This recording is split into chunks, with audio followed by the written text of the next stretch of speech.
Hey everybody, and Tony here with a review of Hiroshima Mon Amour, known in English as Hiroshima My Love, which I saw last night at the Kino Babylon and which was released on June 10, 1959. This was directed by Alain René.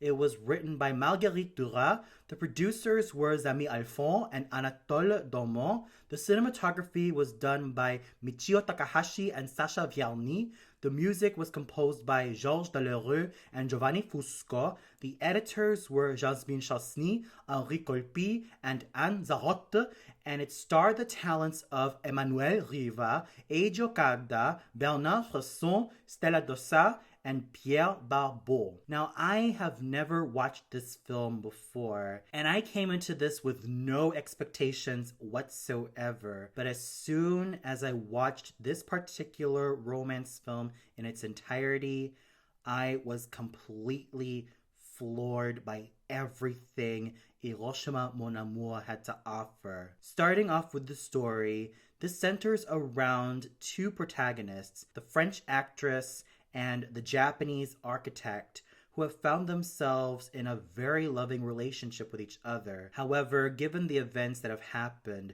this all took place in World War II, where Hiroshima was bombed and people were still under a lot of recovery.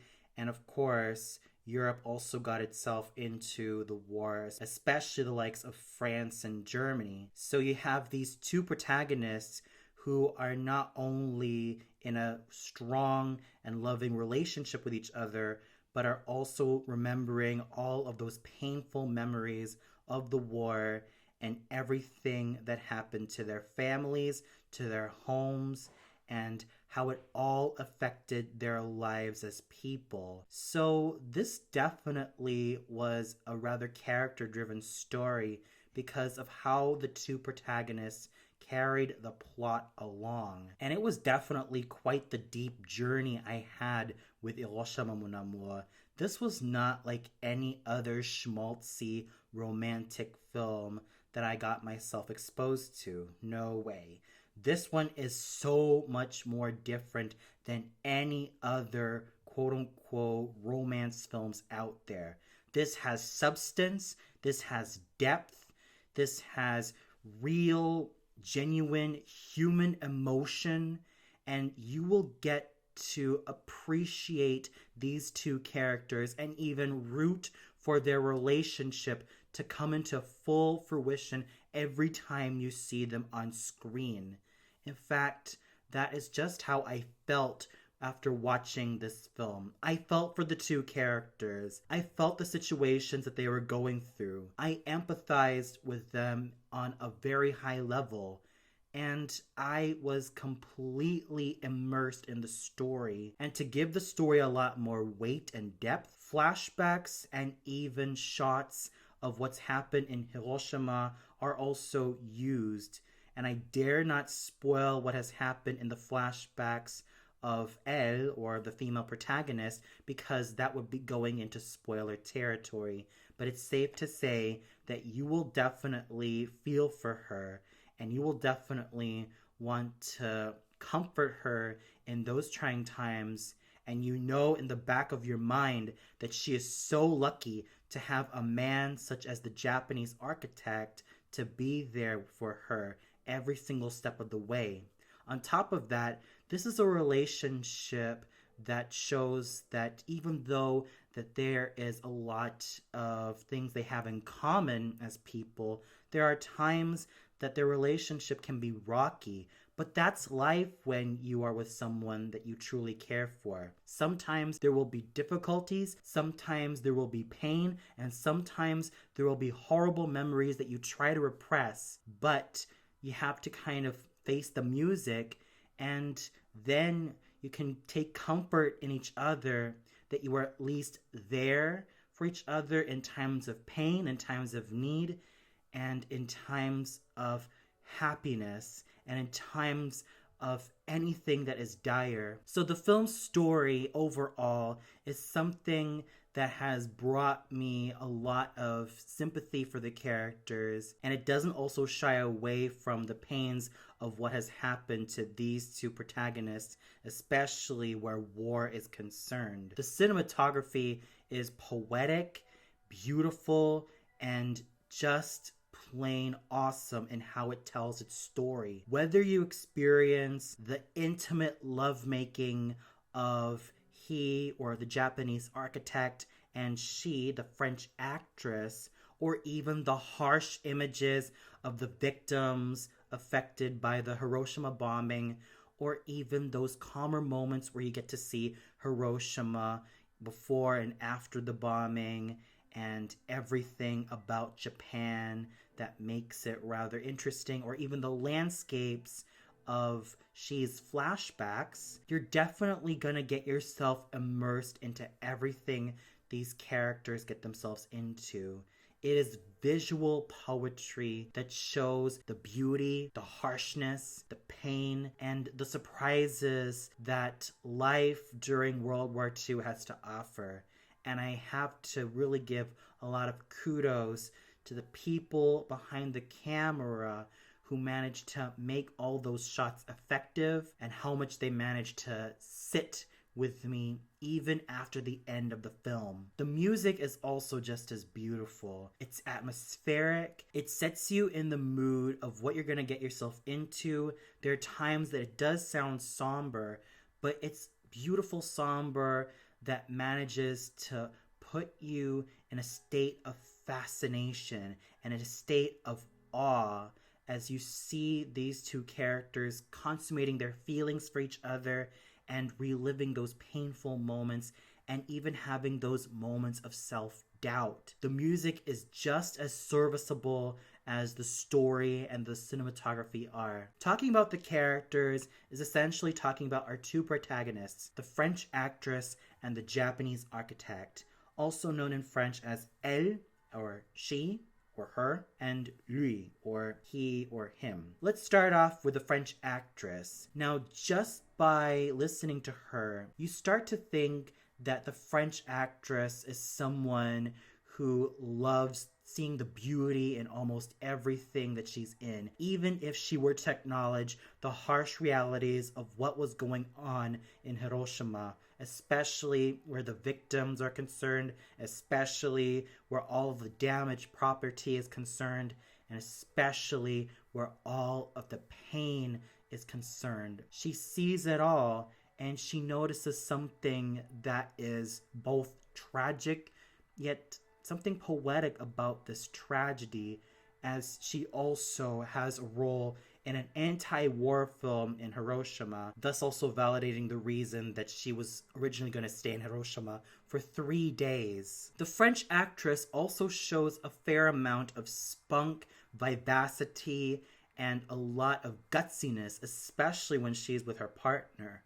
But as the film progresses, layer after layer is peeled off until you see someone who has suffered, someone who's vulnerable, and someone who just wants to have more love in her life, and someone who has suffered so badly before she moved to Hiroshima because she was originally from Neve. The French actress is quite a fascinating character, and of course a rather dynamic character at that. Every single layer that she has just shows how deep she is as a person. She may have a sort of spunky, vivacious, and really mischievous outer shell, but what lies deep down inside her core and in her heart is someone who's been suffering, someone who didn't really have it that good, and someone who just wants genuine human love in her life, even if she has some success as an actress. The Japanese architect, or he, is essentially the French actress's lover, and he's someone who comes off as rather charismatic and charming and absolutely well-rounded, given the fact that he speaks French really fluently because he wanted to learn a lot about the French Revolution, hence his interest in politics and not just in architecture. And he's someone who is really strong in his ideals and has a very level-headed personality, and also a calm one to counter that of the French actress's spicier, more vivacious personality. And he too has also seen the pain that was inflicted in his hometown of Hiroshima. Hence, he also served in the Japanese Imperial Army. So he is someone who is fascinatingly charismatic and wonderfully charming, but surprisingly deep and really genuine as a man. Hence, I really love these two characters as a palpable, believable, and absolutely true and loyal couple. They both knew how much pain has afflicted them. They always had to find the strength within them to live, and they know that the world may not always be sunshine and lollipops, and even their relationship might end up having a few bumps along the way. But when all is said and done, the French actress and the Japanese architect are always there for each other. And that is why I truly love them as a couple, and my heart bleeds so much for them because their story is so intriguing and so awesome and tragic and poignant to witness. It also helps that there are some characters in the French actress's past who also play quite a part in her life, such as her parents, who I dare not get too much into detail, but let's just say that they were not the overly loving parents that they were, and even the German, who was once upon a time rather involved with the French actress. So overall, the characters are absolutely fascinating, but I really have to give it to both the French actress and the Japanese architect for selling it in terms of their moments of intimacy, their moments of pure, unconditional love, and just how much they treasure each other as a couple, even despite all the odds. The acting is absolutely brilliant, especially from the two leads, Emmanuelle Riva and Eiji Okada. Starting off with Emmanuelle Riva, she managed to use her absolutely gorgeous physique, her blonde hair, and her piercing eyes to bring out so much emotion to the French actress. She also has a fair amount of grace and beauty to back her up, and everything about her was so believable. You could feel the pain that the French actress went through during her time back in Neve. You could feel the absolute joy that she has when she is with the Japanese architect.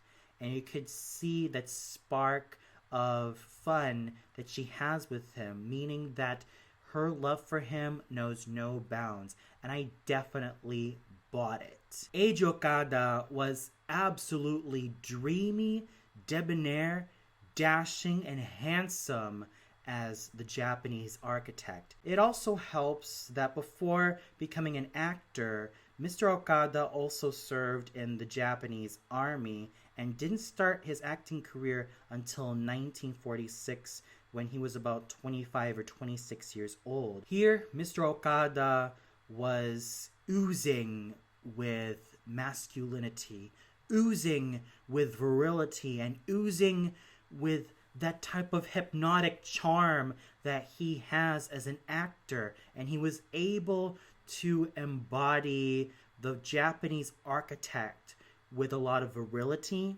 charm, raw human emotion, and a sense of composure that he gives to him, thus making him quite the polar opposite to Emmanuelle Riva's flightier and more vivacious and more emotional French actress. Eiji Okada showed that he was composed, poised, and an absolute charmer. And hadn't I grown up in the 60s or the 70s, Eiji Okada would have been my major crush because of how he was able to embody the role of the Japanese architect. And it also helped that Emmanuelle Riva's and Eiji Okada's chemistry with each other was phenomenally fascinating to witness because of how well these two thespians clicked with each other and how believable their relationship as a couple really was. Special acknowledgement also has to go to the likes of Bernard Fresson, Stella Dassa, and Pierre Barbeau for embodying the roles of the German man,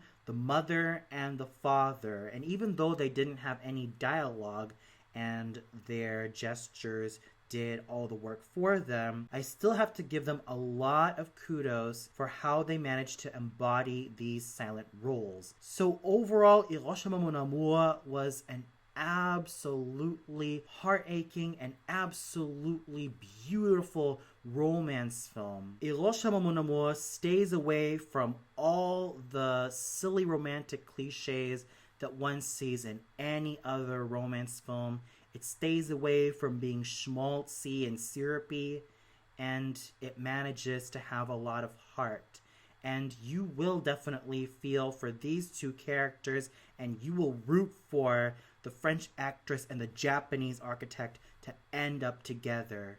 And you will really want to see them achieve that with flying colors. You know darn well what I'm gonna give Hiroshima Mon Amour. A well-deserved rating of 5 out of 5 stars.